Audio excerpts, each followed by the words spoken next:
Hadirin sekalian yang dirahmati oleh Allah Subhanahu wa taala, di waktu yang singkat ini insya Allah kita akan membahas materi yang penting sekali. Kita akan bahas materi yang insya Allah akan menjadikan kita di dunia ini tenang banget.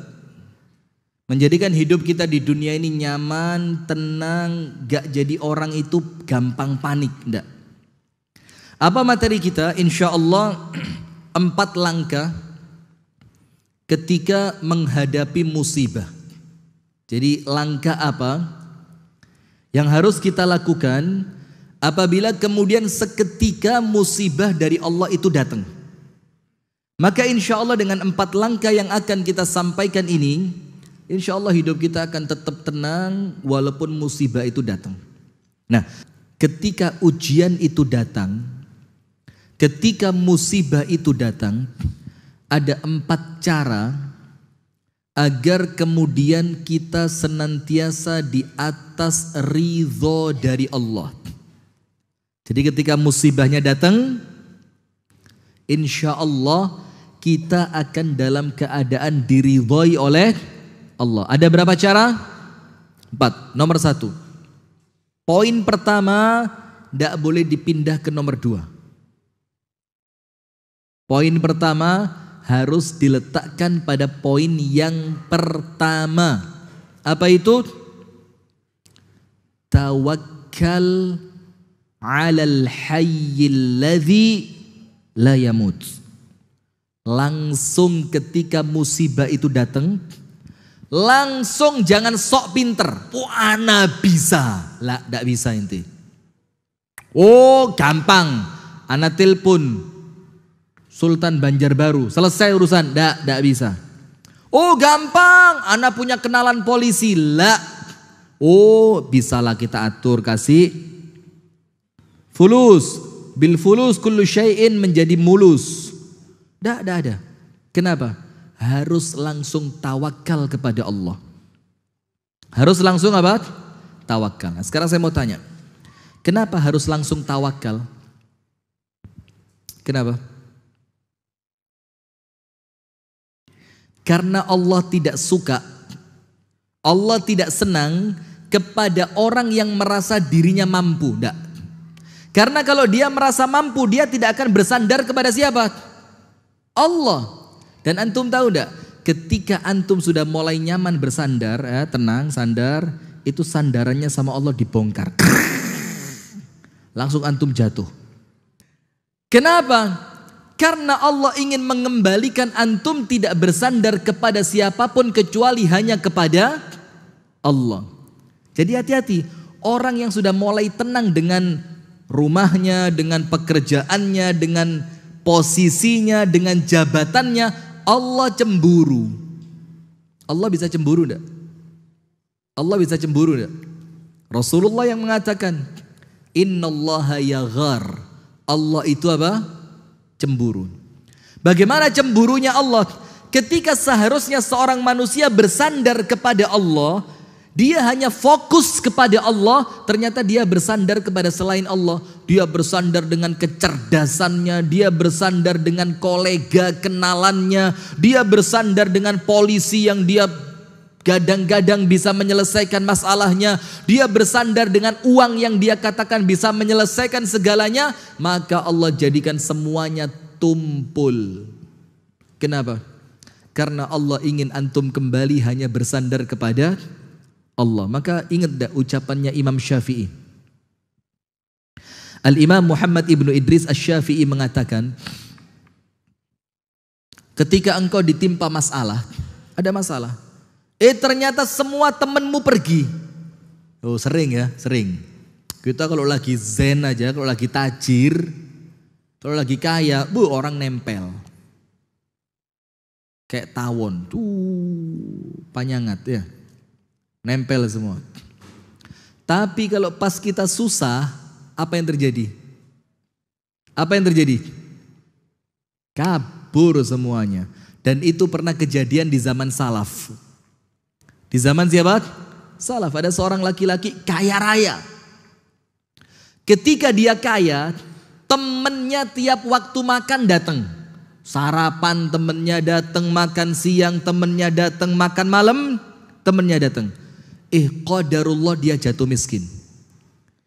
Tidak satupun teman yang mengenali dia. Tidak pernah datang lagi temennya.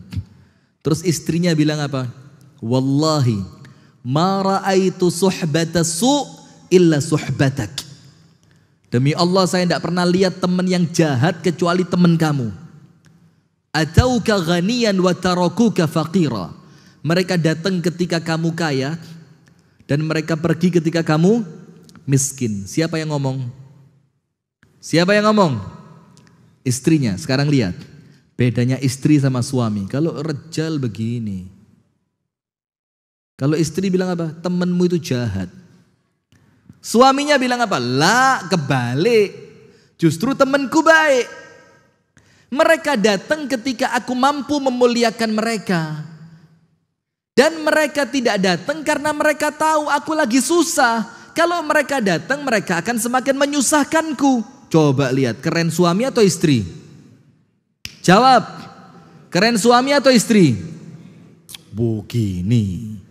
Ibu-ibu, jangan pulang dulu ya. Jangan bulik dahulu lah. Sekarang begini hadirin. Ketika muncul masalah, antum andalkan kekuatan. Maka Allah bilang, abisin kekuatanmu, masalah tidak akan selesai. Ketika antum punya masalah, antum andalkan kecerdasan. Allah bilang, habiskan kecerdasanmu dan masalahmu tidak akan selesai. Karena apa? Allah ingin menunjukkan kepada kita, Allahus Samad. Apa artinya? Allah tempat kita bergantung. Maka ketika ada hamba Allah yang mengaku menjadikan Allah sebagai Tuhannya, ternyata dia bergantung pada uangnya, dia bergantung pada kecerdasannya, dia bergantung pada kenalan-kenalannya, maka Allah marah. Kenapa? Karena makna Allahus Samad kalian gak dapat. Tak kasih cerita. Bagaimana kalau ada masalah, antum langsung tawakal, masalahnya selesai. Allah bilang dalam Al-Quran apa? Wa man yatawakkal 'ala Allahi fahuwa hasbuh. Orang yang tawakal sama Allah, Allah cukupi semua yang dia butuhkan. Semuanya. Dan Allah itu kan Allahul Kafi, Allah yang mencukupi. Ceritanya begini. Antum tahu Nabi Musa alaihi salam ketika dikejar-kejar oleh Fir'aun, tahu? Lari membawa Bani Israel, akan menyelamatkan Bani Israel dari kebengisan siapa? Fir'aun. Sudah lari di belakang Fir'aun, lengkap dengan semua perlengkapan perang. Subhanallah, apa yang terjadi hadirin? Ketika itu Nabi Musa dan Bani Israel ke pentok lautan, betul tidak? Berakhir di mana? Lautan. Lautnya besar, mereka tidak punya perahu. Mereka tidak punya kapal. Coba lihat Bani Israel. Tidak malah nulung, malah mentung. Mereka bilang apa? Musa. Nyesel ikut sama ente ini. Lihat. Itu Fir'aun udah kelihatan.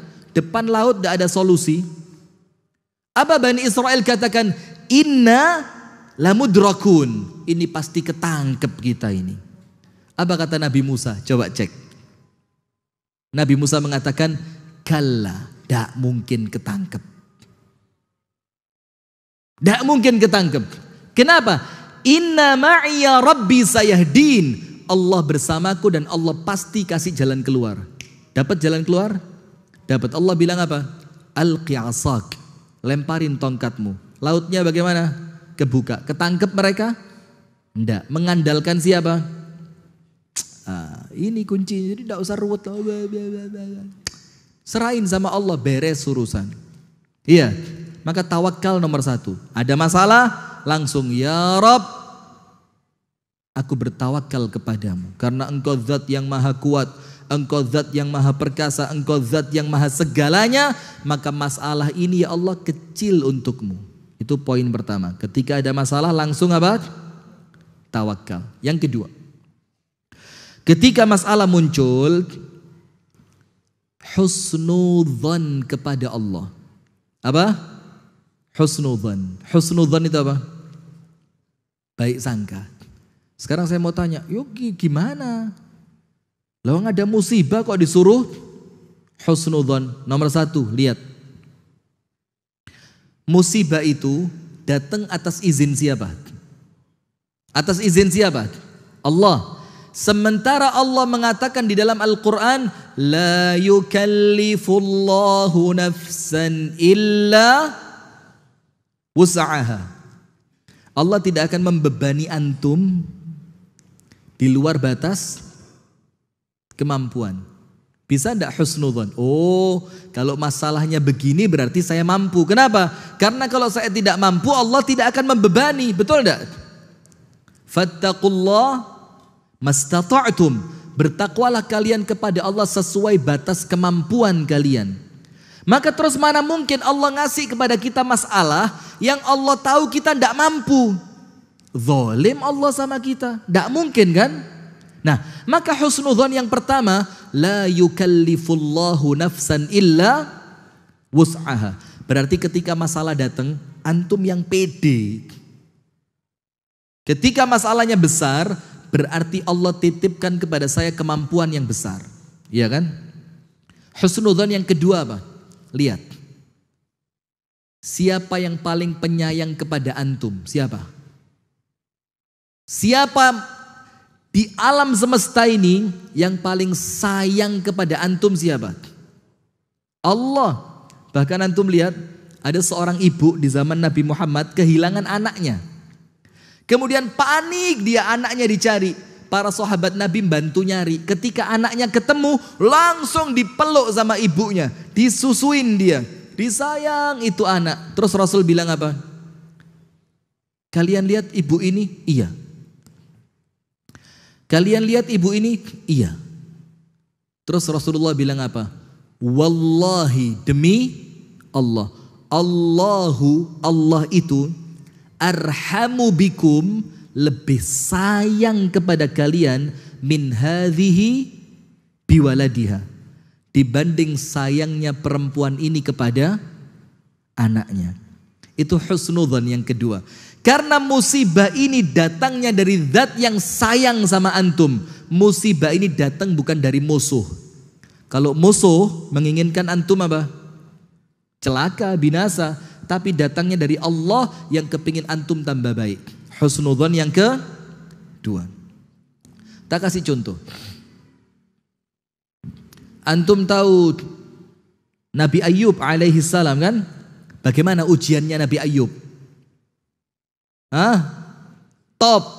Bahkan dikatakan nabi yang hidupnya paling penuh ujian. Nabi Ayub. Sampai nanti di hari kiamat itu orang-orang yang sabar-sabar itu nanti kumpulnya di benderanya Nabi Ayub. Saking sabarnya. Ujian pertama, Nabi Ayub itu orang paling kaya di zamannya. Istrinya banyak. Hari pertama Allah kirim banjir. Dari duit yang triliunan, sekejap mata, ndak nunggu bulan depan loh, sekejap mata langsung 0 rupiah. Kalau kita bangkrut kan ndak mungkin langsung kan. Paling pertama kurang berapa duitnya, besok ditipu siapa, besok usaha rugi kan begitu. Ini langsung seketika. Dari yang triliunan tiba-tiba jadi 0. Allahu Akbar. Tenang Nabi Ayub. Sudah, keesokan harinya anaknya banyak, rumahnya runtuh. Itu anak meninggal seketika semuanya. Ya Rob, coba.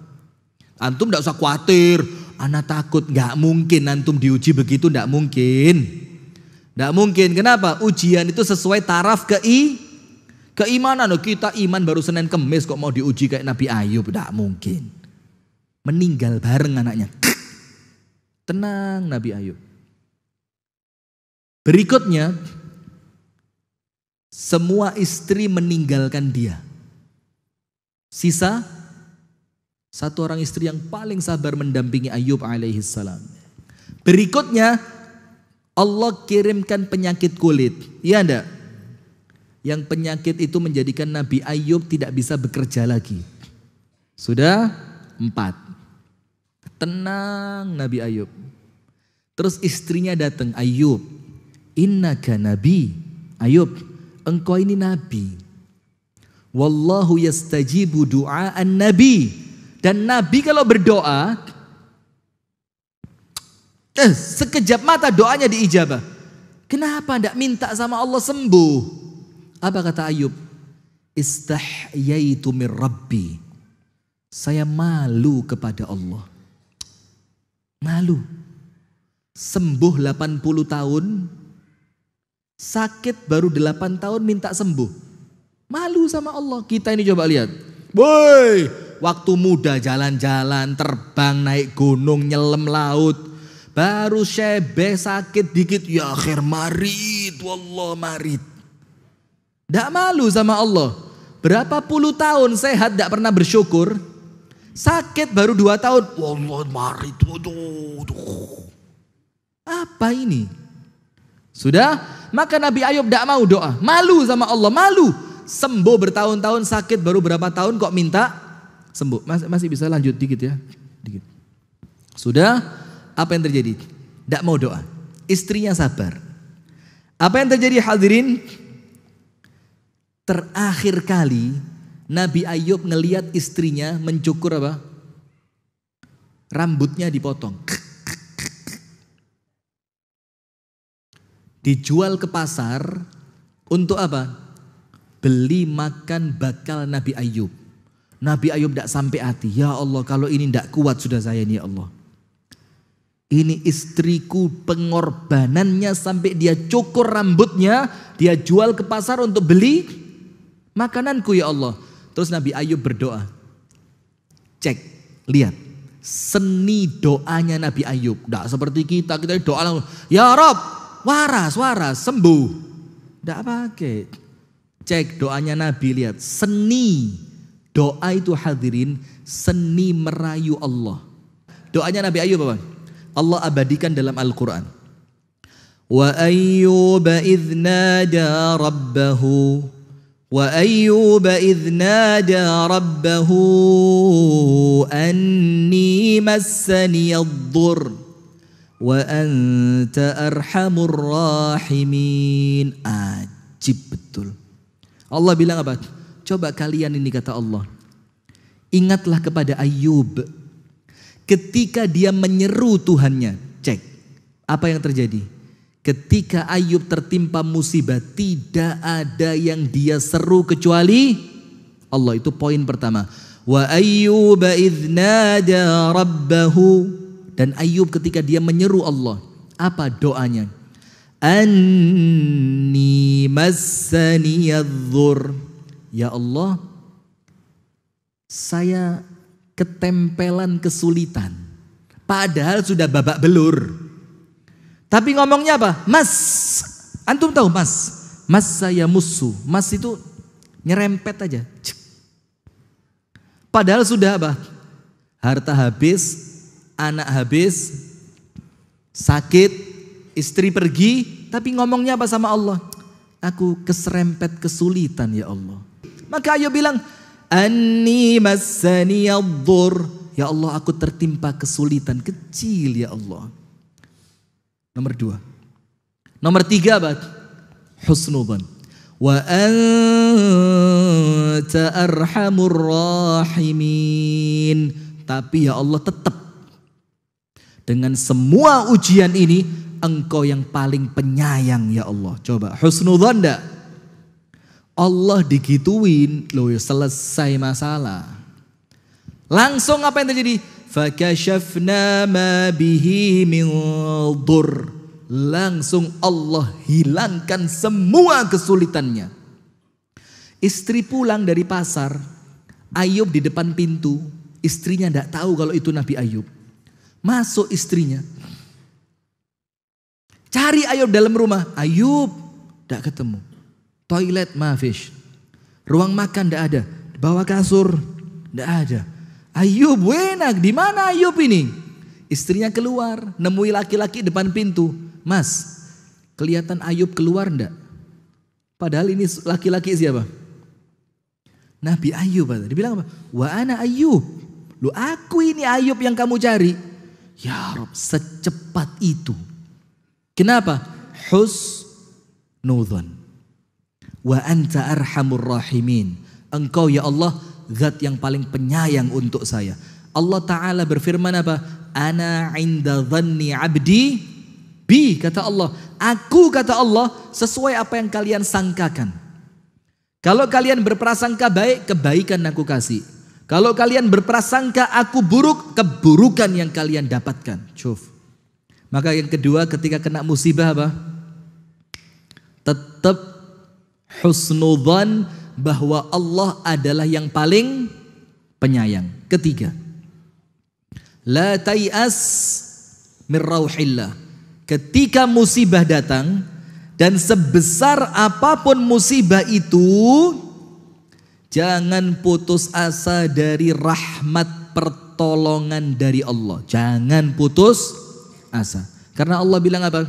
Wala yai'asu min rauhillah illal qaumul kafirun.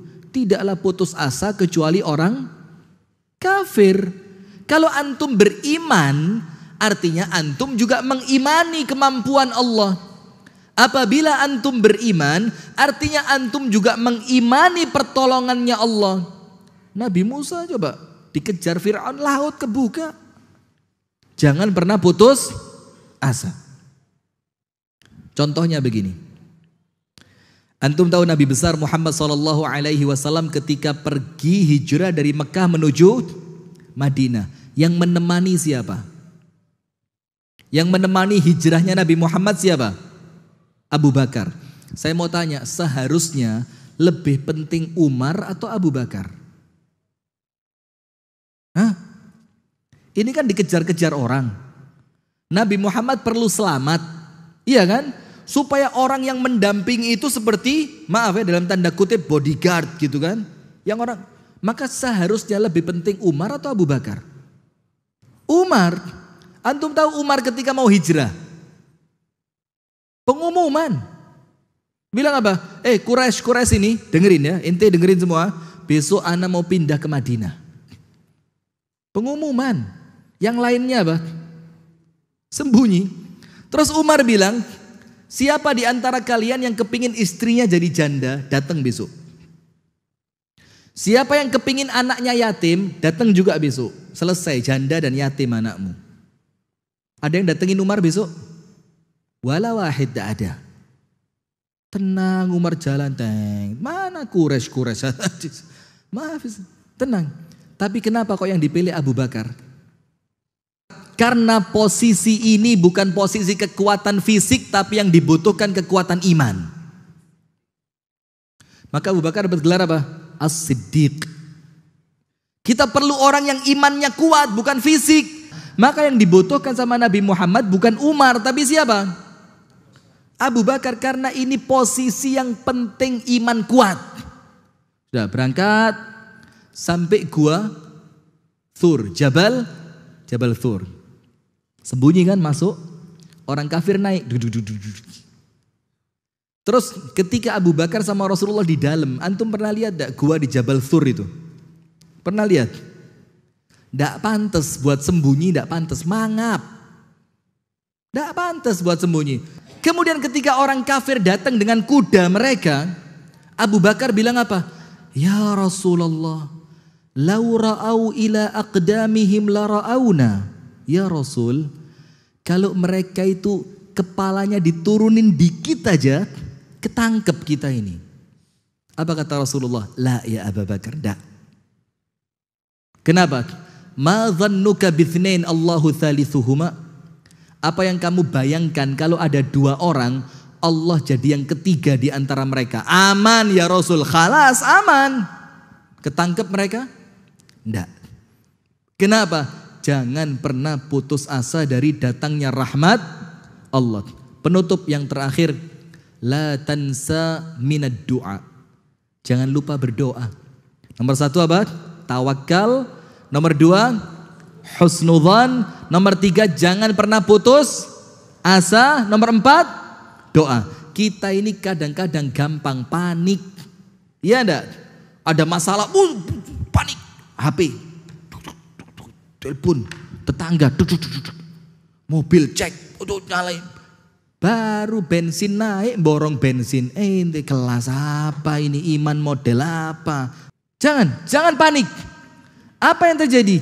Ketika musibah datang, antum punya satu senjata yang tidak mungkin luput ketika dilemparkan. Doa.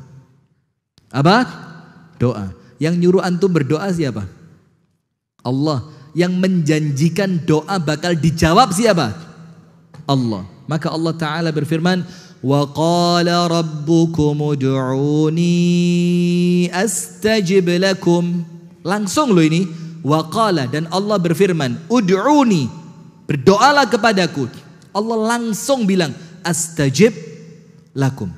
Langsung tak jawab kata Allah. Nah, tapi masalahnya kadang-kadang kita ini melakukan perkara-perkara yang menjadikan doa kita tidak diijabah, sadar ataupun tidak. Apa penghalang diterimanya doa? Makanan haram. Pernah makan haram? Atau hasilnya dari hasil yang haram? Atau apa lagi? Meninggalkan perintah Allah. Pernah tidak sholat? Pernah tidak puasa? Gitu minta doanya diterima. Hei, sabar dulu. Kadang-kadang yang ketiga kita tergesa-gesa, kepengen cepat. Padahal Rasul mengatakan apa? Semua doa kalian Allah akan terima kecuali dari orang yang tergesa-gesa. Bagaimana ya Rasulullah tergesa-gesa itu? Qad da'autu walam yustajab li. Saya sudah berdoa Ustaz.